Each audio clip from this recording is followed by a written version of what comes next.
lo mcimbi uyinqalabutho bengaqamba mama. Angithi nibonile lezi izinto niyayazi imshado. Khona nalapha phakathi kwenu masingacimeza ngabakhomba abathi thina siqala ukushada siyijwayele lento.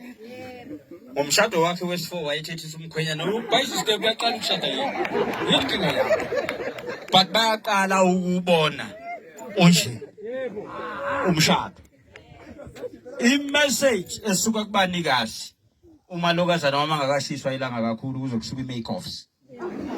Bathi abanamona. Shadwane nani konje. Nihlukane nemafatha enisethi lobola ngama-pieces mantombazana. Lo mshado umshado namhlanje. Kodwa la bengime phambi kwabo ngesibindi neqholo ngifuna ukusho kini ukuthi is more than iminyaka emix. Kawuqala lo mshado noma bayiqala le ndlela. Ababaziyo bazongifakazela ukuthi angithengisi ke le mina. Sakufakazela chawo.